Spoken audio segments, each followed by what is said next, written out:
It was a warm summer night when four of us, Amy, Mark, Ben, and I, decided to have a sleepover in my spacious backyard.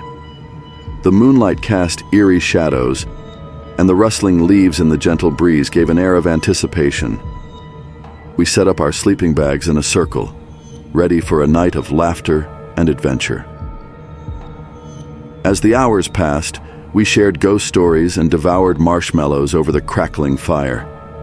The atmosphere was light, and we felt invincible under the starry sky.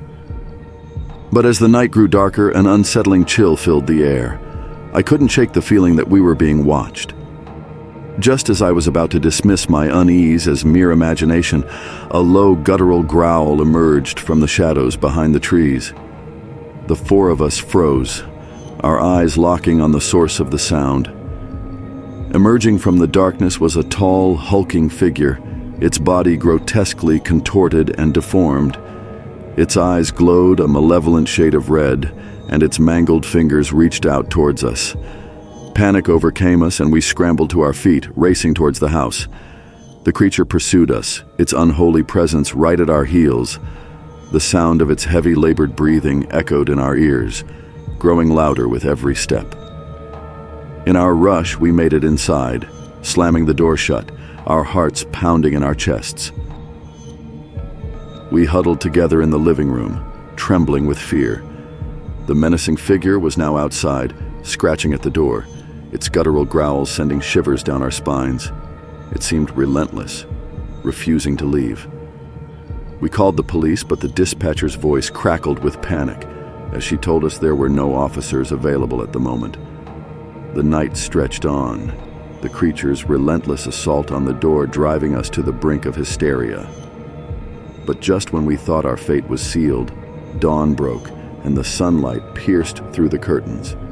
The sinister presence outside vanished into thin air. The police arrived at last, but they found no trace of the mysterious intruder. Our lives were forever changed, haunted by that nightmarish encounter in our own backyard. The terror never truly left us, a constant reminder that evil could lurk in the most unexpected places. We all learned to trust our instincts and never dismiss the feeling of being watched, for sometimes it might just save your life. The terrifying backyard encounter serves as a chilling reminder that the ordinary can quickly turn extraordinary, and danger may lurk closer than you think. Never take safety for granted, for in the darkness something sinister might just be waiting.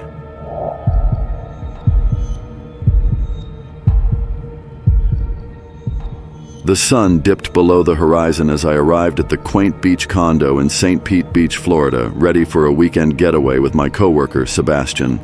The place had an eerie charm, with its weathered wood and flickering porch light casting long, foreboding shadows. Sebastian was a jovial guy, and the idea of spending the weekend with him seemed like a fun escape. We cracked open some beers and watched the waves crashing on the shore from the balcony, the salty sea breeze whispering promises of relaxation. As the night wore on, something strange began to creep over Sebastian. His laughter grew manic, and his eyes took on a sinister glint. "Let's play a game," he suggested, a wicked smile stretching across his face. We started a game of hide-and-seek throughout the dimly lit condo, but as I hid in the shadows, a sense of dread washed over me. Sebastian's footsteps grew closer, heavier, and filled with an unsettling purpose. It was no longer a game. Panic coursed through my veins. I darted out of my hiding place, only to find Sebastian waiting for me in the dim hallway, a malevolent glint in his eyes. "You can't escape," he hissed, and I realized that I was in grave danger. Desperation fueled my every move as I tried to elude him within the darkened condo. His sinister laughter echoed through the halls, the sound sending chills down my spine. I was trapped, a rat in a maze with a predator closing in. I finally reached the balcony, the only way out. The crashing waves below were the embodiment of my salvation. As I stood on the precipice, Sebastian's shadow loomed over me. "You can't escape," he repeated, his voice chilling me to the bone. With every ounce of strength, I leaped off the balcony and plunged into the sea below, the waves swallowing me whole. My heart raced as I swam towards the shore, gasping for breath, tears mixing with the salty sea. Sebastian was gone when I returned to the condo. I never saw him again. But the terror he'd unleashed haunted my dreams for weeks. My advice to you, dear listener, is to be cautious of those who hide darkness behind their smiles. When in danger, find the courage to leap into the unknown. Sometimes the sea can be your only savior when you're chased by a sinister stranger.